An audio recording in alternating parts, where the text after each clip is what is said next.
They said Gray paved the way, changed the rain, released the pain, least you sane, getting paid, trend setting, brighter days, doper rap, tighter sets, high in Delhi, I'm a fighter jet, journey.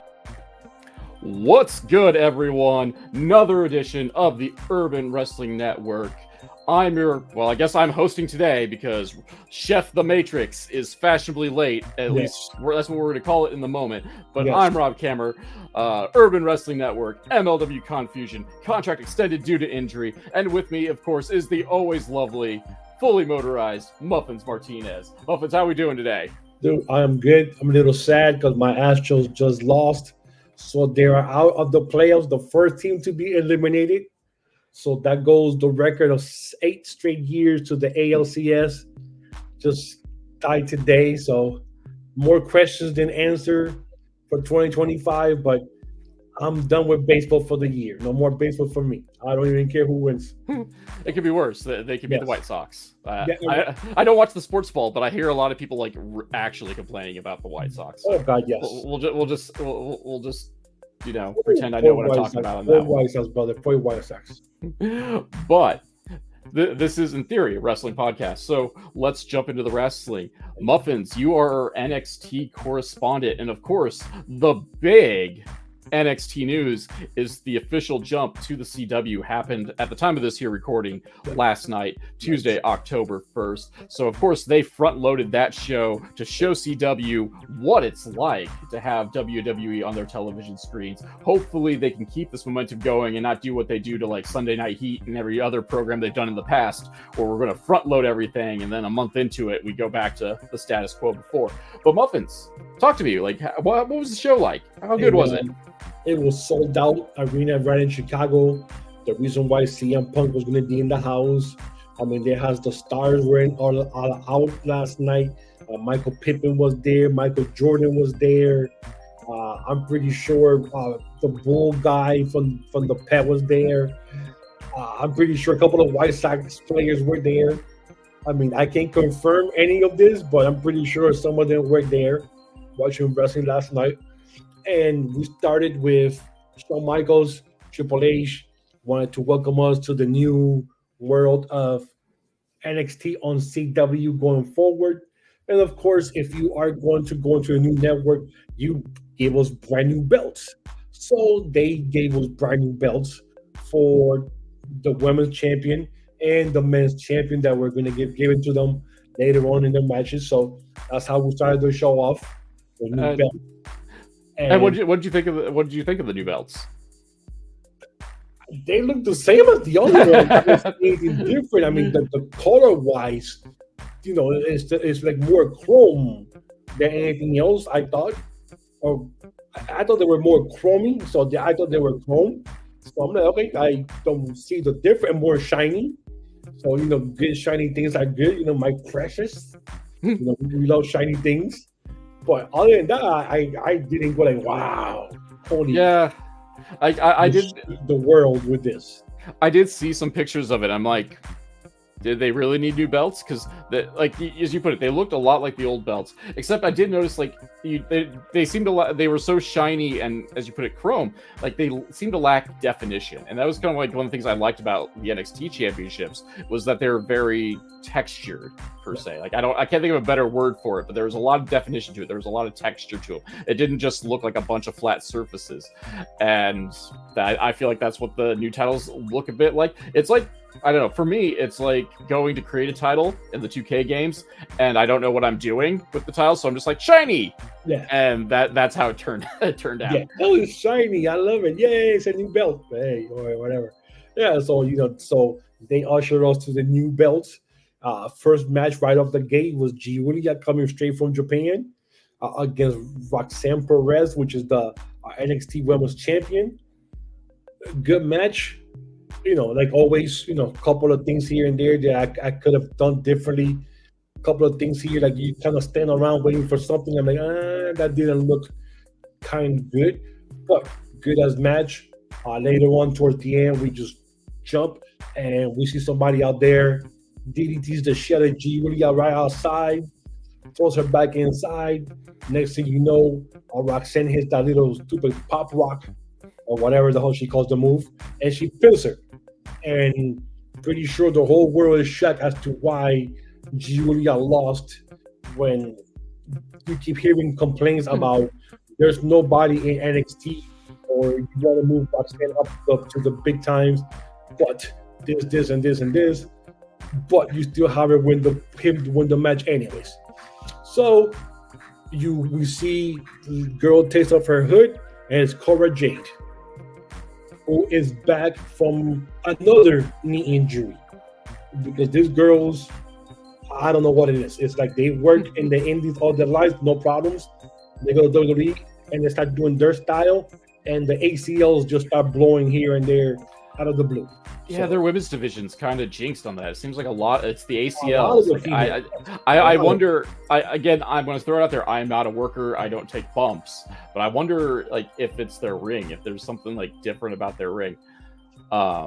But digressing off that, it was a real, like, coming off of it. I was very surprised. Well, one, to see Cora Jade, because I hadn't heard any rumors of her coming back, exactly. and two, Which is good. Which is that's nice surprise because you haven't heard anything. So that was beautiful to see her back. But then you kind of think to yourself, okay, why does Cora Jade help Roxanne when before she left, she hated Roxanne? Yeah, they were like, weren't they feuding when she? Yeah, they were best blew her friends. ACL? Then they broke up because of the tag team titles. At that time, they had the titles, and Jade just kept destroying her. Jade won the belt, and then she got hurt, and then they had to do the little mini tournament, and Roxanne Perez won, and then she hates each other. But now Cora Jade is back because she likes her now, I guess. Who the hell knows? Talk about long-term, people complain about long-term booking. This one, I really don't understand why would she help her, but we'll figure that out later on sometime in the future as to why this happened. So I'm pretty sure Twitter, everybody else went crazy about this. I saw a lot of things, people complaining about why, you're already burying Julia in the first match. Well, she didn't get buried. She got hit. She lost because somebody knocked her ass out. So now you got a pretty good feud going forward with her and Cora Jade. Now you can move Stephanie Becker against Roxanne Perez moving forward, if that's the way you want to go. So at least you got things already kind of waiting for the October pay-per-view coming up in October 27th. So that's the way I see it anyways. Yeah, like I was originally concerned, like when I heard that Julia lost, because like sometimes WWE kind of likes to do things like that, where like, oh, you're the new hot thing. Well, let's test. Like they consider it like an attitude test. Like, are you willing to eat it for your first time just to see how you respond to it? But like there was no shame in this loss. Like once I got a look of things, because I believe Julia was DDT'd on the floor. Yes. Which, like, as far as I'm concerned, that should be a match ender anyway. But that's me just yelling at clouds. But yeah, she got DDT'd on the floor and then ate another pop rocks.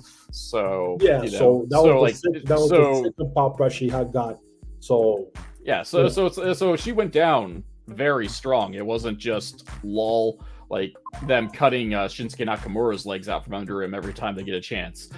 And as you put it, like I definitely like there's some explaining to do, but it does open up some creative opportunities, and also by proxy, it keeps Julia away from the title because, like, let's be realistic here, at least according to the internet. Like, who all is going to be a proper challenger within the NXT confines to Julia?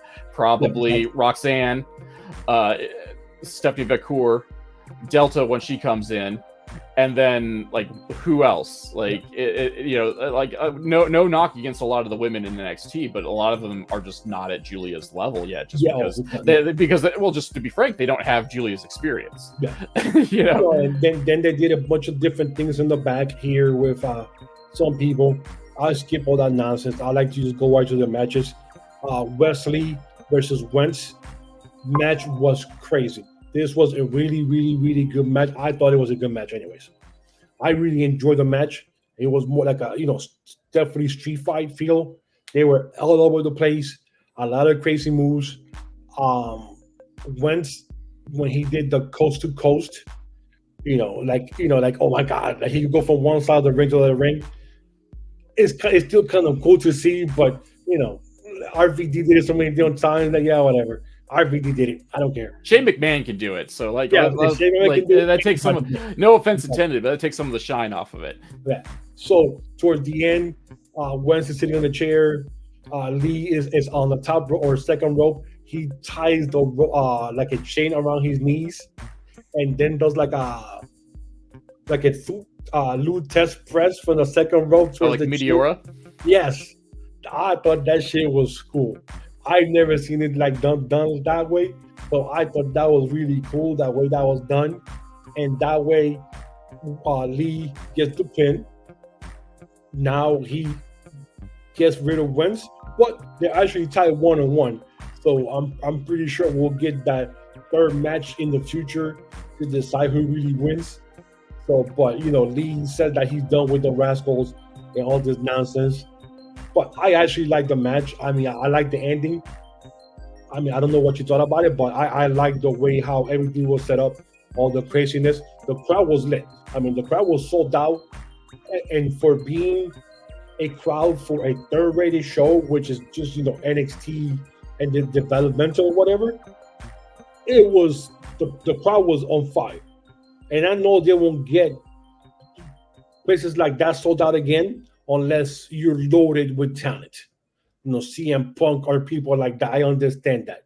But having them that sold out in a major place, I saw the ratings. They did like close to like 950 viewers last night. So for a first night on CW, dude, that's a win. Oh, definitely for CW. That's a win. Because you said, things will change in the future. A month from now, we already know what's going to happen. But to begin with, that's huge. No, I agree. And the match was great. Like I'm kind of hard on the Rascals, but this is the kind of stuff I like to see the Rascals in. They are very innovative, and therefore I like seeing them where they can fully innovate, and it kind of makes sense in the context. Whereas some of the stuff that they're kind of, as Matt Hardy would say, they have a spot monkey addiction. And at least if you do like some of the hardcore stuff, it makes a little bit more sense for them to be able to just magically power out of things. I agree though, like anytime you can like take like one of your signatures and like significantly add a weapon to it is always neat, and you don't see very often like the weapons being wrapped around the legs for the most part. Usually if it's leg wrapping, it's done to the opponent to keep them from getting up. Exactly, like how he did that, and then jumping, like you said, Domino. I thought that was cool because, like I said, I've never seen it like that. We've seen it different, people jumping from the ropes and shit like that, but not having your legs, with chains around it, and you jumping, and you go through the guys, right from the top, right to. I said, "Oh shit!" I do like, come on now. I thought that was crazy. So I like the match. I like the match. And it leads some like interest. Like I didn't think about it, but they're tied 1-1, at least Wentz and Wesley. Though my question is, if they're going to do if they are going to rewind to this, like where do they go from here? Like that's sometimes I question when they do the gimmick matches like too early in the feud. Though to be fair, like also to play, I guess, realist, no one has said like the feud is going to continue after tonight. Like exactly. Wesley kind of like said he was done, and exactly. So if that's the case, like then there's really no need to worry about it. I do have to ask though, with the partnership with TNA and the 2/3 of the Rascals being a TNA product, do you have any concerns with the relationship with TNA losing what's probably like the first like big interpromotional feud? About time they wanted their match. I mean, or lost. Shit, give me a break. Can't win everything. All right. So that's good. I mean, they have to lose. They can't win everything. Especially something like this. Now, depends what happens for the third match, and then depends, like you said, what else will happen in the future going forward. I know, right now everything is question mark. Everything is 1-on-1. I pretty much see a match happening at the end of the month for whatever the Halloween show is, and they could do some stupid gimmick match there, some kind of Halloween stupid match, like just to like get it over with and just move on from the whole Rascals Wesley thing. And then from there, then you ask the questions, where does everybody go from here now? So Fair enough. Yeah. The next thing that happened, which I hated, was when the Miz TV was there, and he interviewed Oba, Femi, and Tony D.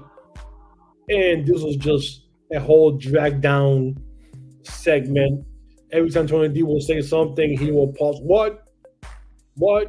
And I'm like, oh God, not this bullshit again. So this just took like 15 minutes of. Could have had another match. I'm just saying they could have a match in there. Give me a match. Give me something. So this happened, and the whole thing about the fear factor, all about Femi being the monster, and how he destroyed Tony D the last time they faced each other, and now he lost his nerve, and you talking like you believe what you're gonna do, but you're not gonna do it. Blah, blah, blah. It was just, to me, it was just total nonsense. I'm like, dude, you could have done this shit in the back. You could have done that, or you could have sent out a tweet or something. He's scaring me, we'll find out next week or whatever, blah, blah, blah, blah, or, backstage segment. But, they had to bring the Miz out for this whole elaborate thing. Yeah, so I didn't like it. I really didn't like it. I feel Tony D'Angelo works best in like a vignette form where he can just play his little mob boss, and yes, he should be decent. He should be able to address the crowd and work the crowd. But really, in terms of character stuff, that's when he's most entertaining. And I don't know. I'm not the NXT guy, so is Oba a good mic guy, or is he just Oba looks like a monster. Oh yeah. Then when he talks, he has that. I don't know if he's from Nigeria or where he's from, but he has that accent, and the way he talks, because he talks very, he talks stops. So he's not just rambling. So people, every time he talks and he stops, woof. It's like you watching Wakanda and everybody woof. Every time he stops, woof. So you kind of get going woof. So you start believing oh, this guy looks like a real king.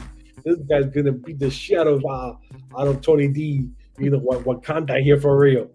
So if Tony D was black, this would have been definitely a Wakanda ritual match right here, bro. It would have been nice. Get the throne out and bring Mark Henry back. Get the throne out. Get some good people out there and have us count to 10 and shit. Because this would have been a cool ass match. Yeah, if it would have happened. I only question this because I know I've not seen him on the mic that much, and so physically he's got it. He's a guy that you just go dude, that is a man. That is a man who will kill you. Yes. And he has that aura about him. But there's some folks who have that aura, and then they talk. Or they talk WWE style, because I use Omos for an example. Turns out Omos is a really good talker, but they don't let him just be Omos when he cuts. Not that he cuts too many promos, but when he talks but he used to talk, because he don't talk now, right? So yeah, well, he's not on TV now, but he's a guy that if he's not a good promo, but he's a good talker. So if you just let him chill and talk, he's amazing. But then when they want him to cut the WWE style promo, he's terrible because he doesn't have that kind of charisma about him. So that's kind of why I asked if that was the part that brought down the segment, or if it was just it's Miz TV and it took way too long. It took way too long, and I didn't believe anything Tony D was saying. It was yeah, whatever. That's why he's a lawyer. The lawyer should be doing all of his talking for him. So yeah. Anyways, so with next match, once they clean all that bullshit out, we had, I want to say, and I can't remember the name of the group, and I want to call them Fatal Influence, but I think it's Fatal something, of Fallon Henley and JC Jane against Hey Miss Parker, Jada Barker, and Lola Vice. So this was they built this up, how those three girls are bullies, and Lola and Jada are standing up, and they should be working together to stop the bullying, blah, blah, blah, blah. So this match, I found it kind of weird at times. It's Lola just kept complaining too much about stuff that was going on. Oh, I'm sorry, I didn't mean to hit you, or I'm sorry. That, but I'm thinking like, why do you keep apologizing? You're in the middle of the match. Who cares? Like, dude, just wrestle.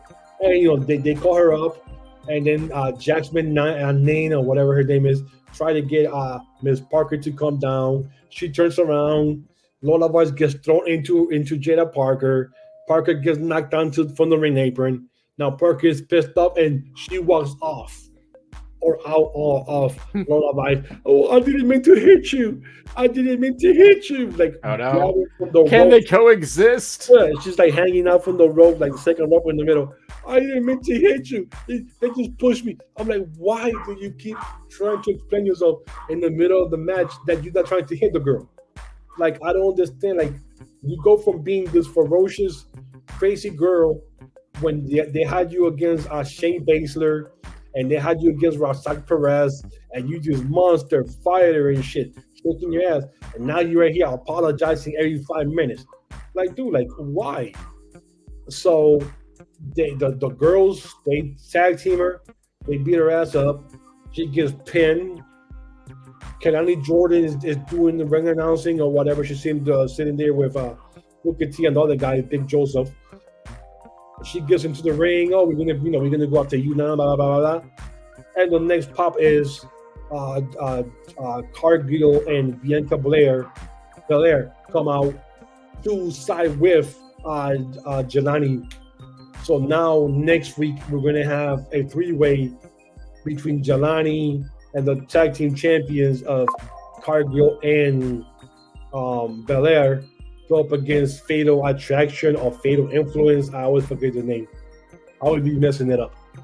But like you said, it's going to be a front-loaded show because you're going to have the big stars coming back next week for this match.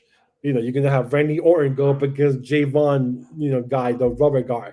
I want to make sure I watch that one because I want to see what angle and what move out of nowhere comes because Evans flops around like very I can see him do that little spin that he does for maneuver and or just grabbing him and blah.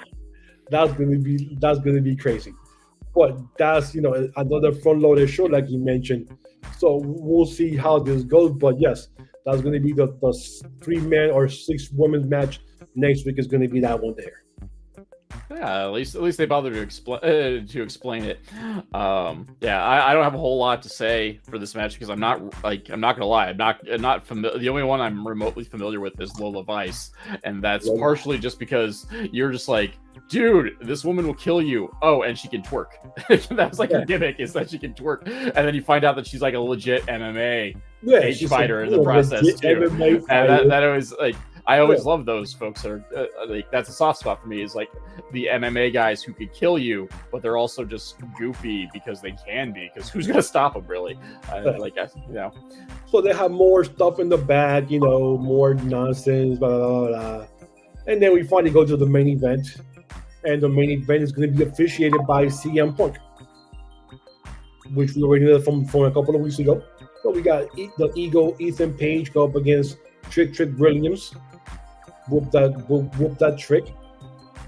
And another good match.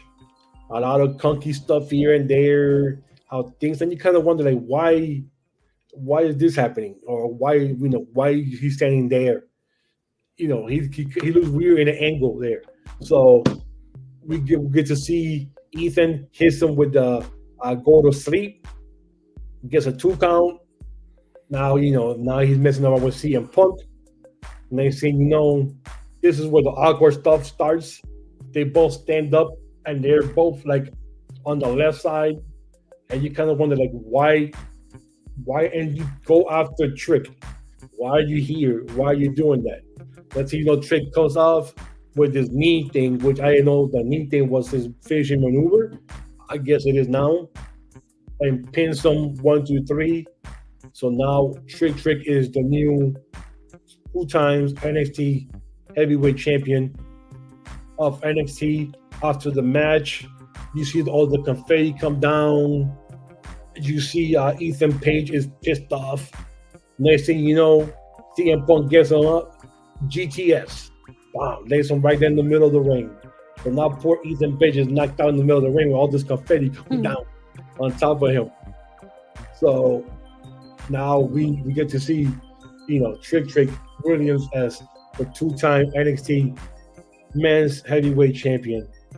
And the 2 hours of this show went fast. Like I told you earlier, they decided just to keep everything short and quick. Keep it in the ring. Let's get some stuff in the back.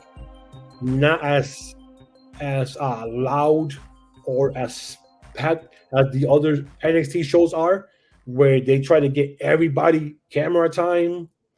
Walking here and you see 2 people in the back, or they're walking over there and you see a group in the corner over there.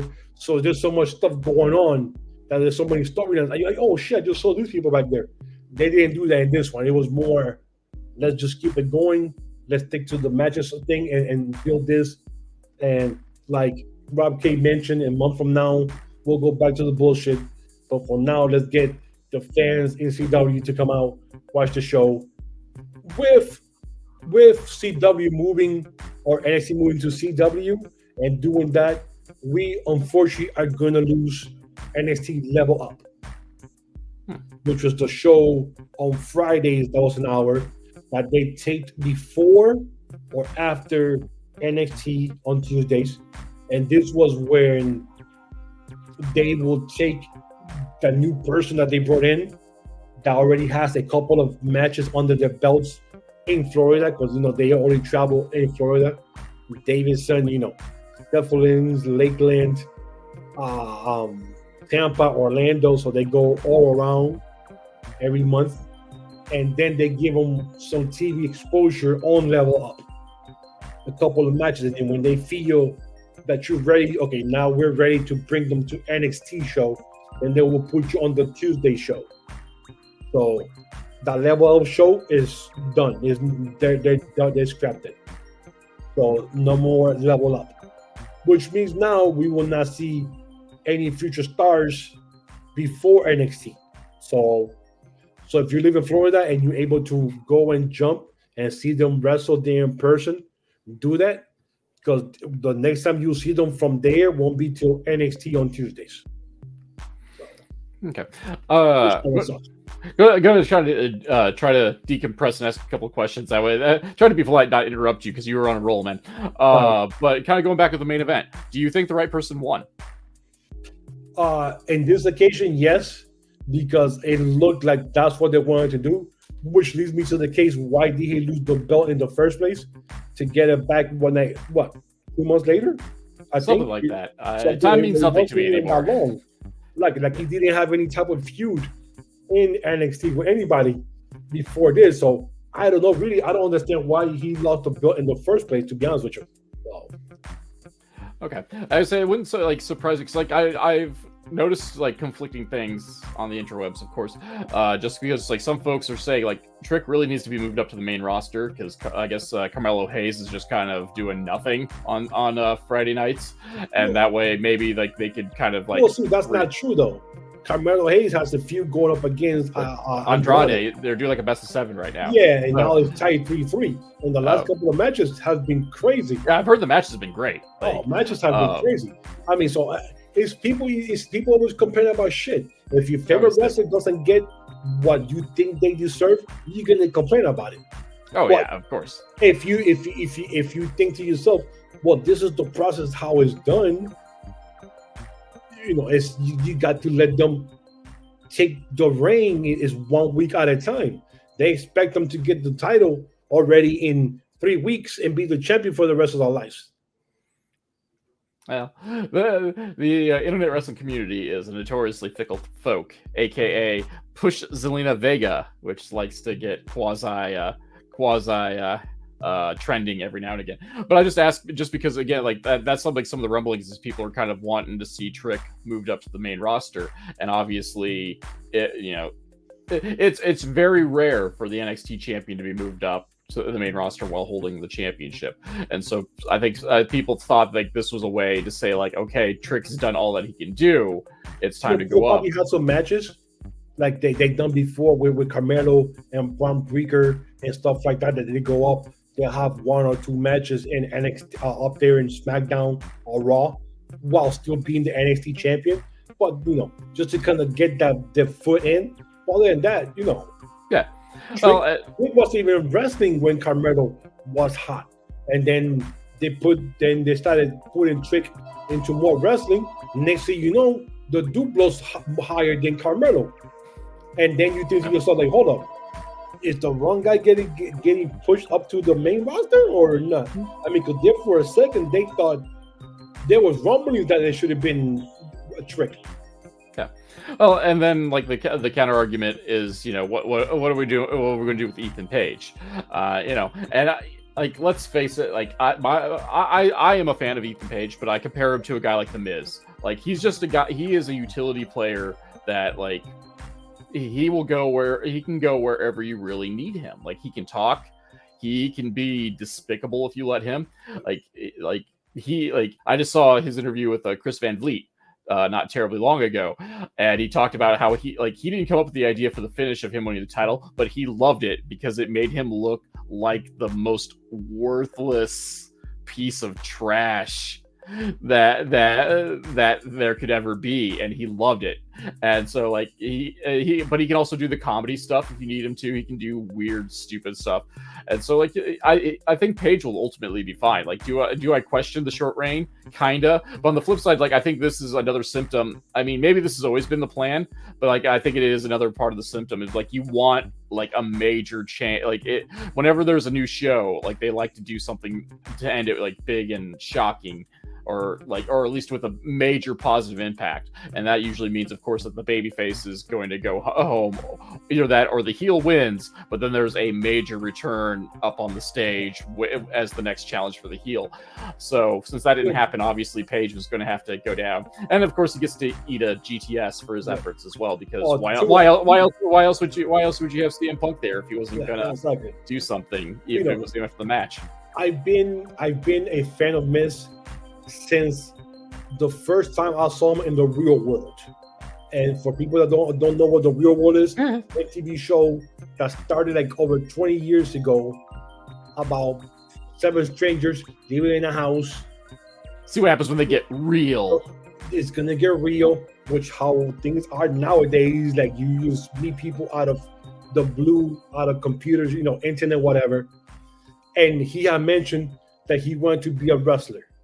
And every episode after that, he wants to be a wrestler. He wants to be a wrestler. He wants to be a wrestler. And he followed that through. I remember when he had his first tryouts, I said, oh shit, the guy, Myron is going to be trying to do. And then they hired him and he became a wrestler. I said, oh shit, I remember the dude from Real World. 20 years later, the Miz is still one of the best performers, not wrestlers, but performers, because like you said, he does everything that they ask him to do very well. Heel, face, comedy, whoever needs to, if you see last couple of years, any star that comes into the show, musician, TV star, is always something with the Miz. There's always something with the Miz. Jake Paul with the Miz. Everything is always with the Miz. Like they say, we're bringing this guy in. He's a big person out there. Let's put the Miz with him. Miz will know what to do with him. And they let the Miz roll with it. The Miz been doing that for 20 years is because he's trusted to do something that they know the Miz is going to do. Either something that he has to embarrass himself, look good, a championship. He's got everything. He won the belt in front of his home crowd. He's lost in front of his home crowd. He has some of the worst storylines in the history of wrestling at times. Worst figure 4 in the history of wrestling sometimes. And sometimes they give him the best story. You're like, wow, the Miz is what needs to get done. So I love the Miz. Always loved the Miz for 20 years. Ethan Page reminds me of that because he looks like he could be that person that you could go, what are we going to do now? Oh, Ethan is here. Let's put him with Ethan, and Ethan will figure it out. Every time back in the days, I'll go back NWA days, WCW days. What are we going to do with the Black Scorpion? What are we going to do with this? What are we going to do with that? Ric Flair is here. Rick's here. Let's go ask him. He'll figure it out. And you go and he figures it out, and you go from there.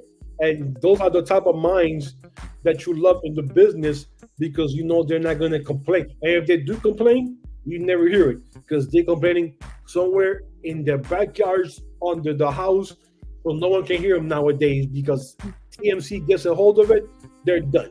So they're somewhere in a bunker by themselves, locked up, complaining and going crazy, but then doing the job they're supposed to do. Exactly. You can't hate on people like that. Ethan Page should have a long future in WWE, and it sucks it took him this long. I mean, how old is he now, Ethan? I think he's upper 30s, but don't quote me on that, because he's been wrestling for at least, I know, for a long time. Yeah, yes. for at least 10 years. So he might be early 30s, but yeah, he's been around for a bit. So it sucks that it took him this long to get there, and I hope that he stays there for a long time, because he definitely has paid his dues and more than anybody else in wrestling, that he deserves this type of opportunity. And maybe getting the belt was that. Thank you for doing this. We're going to give you the belt. We go from here. Now he could get a tag team. He could get a tag team title match. He could get the North American title, and still keep him down there in NXT for a while, for another year and a half before you bring him up. Can hang out with Sean Spears and be a token Canadian team. Yeah, because they're both ring generals, so it's taking a loss is going to hurt them. Contract is coming up pretty soon, so you never know. If Josh, they say jump ship, goes there. Now you got the Canadian tag team back, because they were good together for a while. Yeah. Well, they teamed forever, even before TNA. I never knew that till later. Yeah, they were before TNA needed to brand them. They were the Monster Mafia, running around wrecking fools throughout Canada and in Pro Wrestling Guerrilla. But then the TNA had to put their own marketing spin on it, so they became the North. Yes, the North, which I love the name, because that's right, the Canadians. Yeah, that makes sense. The North. Yeah, I get it now. It took me a while to get it back then. I was like the North. It's a stupid name, but it works. But yeah, exactly, it works for them. And and that's what you need nowadays. And like you mentioned at the beginning of the show was loaded with stars. Next week, the show is from Missouri. I think they're saying that down there in Missouri is going to be like an hour behind. There's something going on there in the CW section there. But you're going to have Randy Orton's going to be there. You're going to have the tag team, the women's tag team champions are going to be there. So that's going to be another loaded show. So now what happens after that? I know they're going back home to Full Sails, but they say in November they have a date they took off to go out somewhere. So you might see them again out of Full Sails again. But will people still watch the show once those big stars are not going to be on the show? That's going to be the key of everything. Yeah, that's the real question. And I guess the thing, on one hand, it is awesome to be able to see who's gonna the magic of who's gonna be on NXT next. But on the flip side of it, you do as an old hand like myself who's watched wrestling TV shows come and go. The start of a new program or the start of a program on a new channel is always that they are going to try to do what they can to look amazing, and then after that, it tapers off for a bit. So we'll see if they can maintain their momentum. And I don't think we're all most of the folks who watch the programs go things are going to magically be better forever because of this. I think they know that they're just going to relish the opportunity to be able to see how Randy Orton hits an RKO on Javon Evans. That's what I'm looking forward to. Being able to see Jade Cargill or see what A-Town Down Under is going to do with Fraxium, which low key, I think that one has banger on it too, just because I think like personality wise, like I think they all jive fairly well.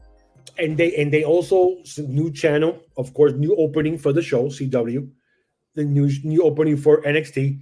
I was surprised that towards the end of that new opening, they have them. What's the name of the team down under name? A-Town Down Under.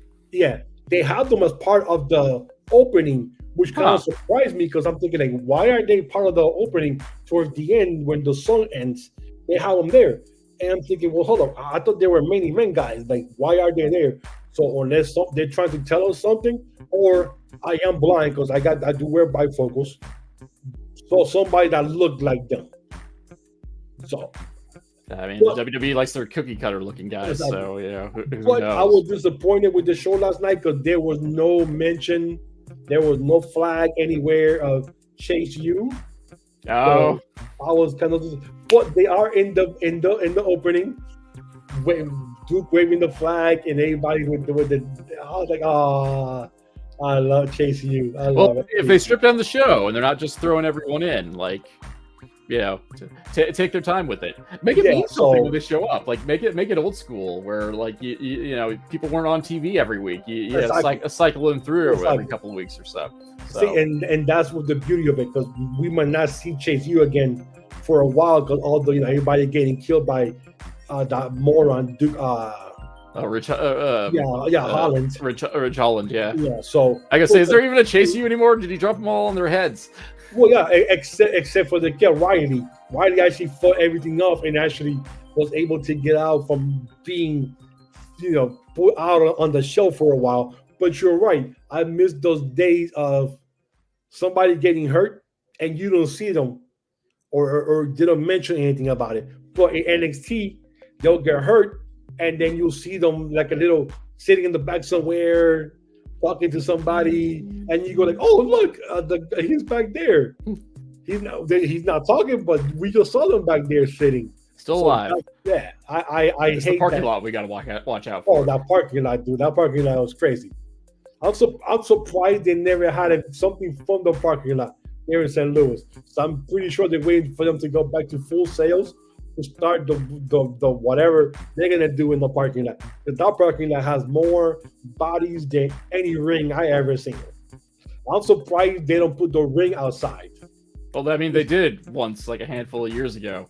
But dude, that would be the shit right there. Just have a ring outside, and next thing you know, the Pro just broke out outside. Get a referee out there, and you have the ref go out there and have them get into the ring because they never made it into the building. So you have them wrestle out there in the parking lot, somewhere by the dumpster. Bring back the what was it? What was the it was Ken Shamrock and someone else was fighting in the parking lot, surrounded by cars. There was a circle of cars with their headlights on, and they had a match. Like, what's it? Him and Blackman? Was it him and Blackman? Oh, boy, yeah, because they had some bangers. Yeah, I just remember like it was in the parking garage, and they had all these cars in a circle. They had a match in the middle of the. Of course, they do that shit every 6 months, and one company does that. Or you just go the WCW route and just produce a video game with no ring whatsoever. It's just nothing but backstage attacks. Talking about WCW, I just read a report. The Rodney King family. No, not Rodney King. What was the wrestler? Was his name Rodney King? No, not Rodney King. I have no idea what you're going on. There was a wrestler back in WCW. His name was something King. I always had the hairs sticking up. He was friends with the JYD back then. Anyways, they put a thing that they were selling one of the original WCW rings that they have. 18 by 18. They're selling it, and they have put it somewhere. I read it in a few serious inquiries to link in to go. I was like, oh my god, dude, like WCW ring from back then. For a while, I think it was Heartland Wrestling Association used to wrestle in a WCW ring, like for some of their non-televised shows. Okay, yeah, but I started laughing when I saw it, and then when you said WCW, it popped into my head. So I don't know. There's just stuff everywhere, especially in like wrestler collections. Like wrestlers are weird pack ratty folk and their family. Like I got the barest of bare minimum tours of Jake Christ's Wrestle Shed. When he came on the pod, he's just like, I said something. He's like, oh man, I still got that. Here, hold on a second. Let's go look. Because he's on his phone. He's not in front of his laptop or desktop computer. So he gets up and like he's walking, and like, mind you, this is supposed to be an audio podcast. So like most of the I had to cut out like a chunk of dead air just because like nobody's talking because he got what he was looking for. Yeah, he showed it and like he panned around, like he had like almost like a mini arena. Like his shed was like a small, like not quite garage size, but it was bigger than just a regular shed. Like he had like a small ring in there, and so he could work out too. But like he had all like the like banners and pendants, wrestling related, hanging up. I mean, it was sweet. But it was lost on an audio podcast, and I had to cut out like 5 minutes. Maybe you could just put on video just that part right there. I'll have to dig, because that was before I switched to StreamYard, so I'm not sure if I still have all the video of my pre-StreamYard use. But anyway, I suppose we're getting like way off track off of this. So yeah, sorry. That's what we have Muppets for. But that's exactly. I was gonna say, you would tell me you mentioned one thing and walking trigger. If Chef were here, walking trigger, Rob K. But yeah, so get Jorge going and forget about it. We're here for another half an hour talking about some shit that has nothing to do with what we were talking about before. You know what? That's what we should do. Like one time, like where we don't think there's anything newsworthy going on. We'll just play like bizarre wrestling word association. We'll just have me trigger you for a half hour, and just like I'll just say random wrestling things, and then just have you go off on tangents, and that will be the episode for the week.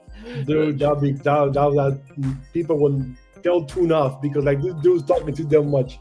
Whatever, we'll make sure we'll just hashtag the things properly. So and we'll do what you hate to do and make it several episodes. So that way, if people don't want to listen to you talk about JYD, they can skip that episode. But if they want to hear you talking about Mean Gene Okerlund, like there's the one we're going to get, or bring back Chili Willy and whatnot. Well, yeah, it was at this time when King came out. It was JYD. And at this time, there was some little racial Rocky King. Rocky King, yes, thank you. There was some finally 10 minutes later. Yeah, there was some actual real life racial tension going on there with JYD and Damn and stuff like that with Rocky.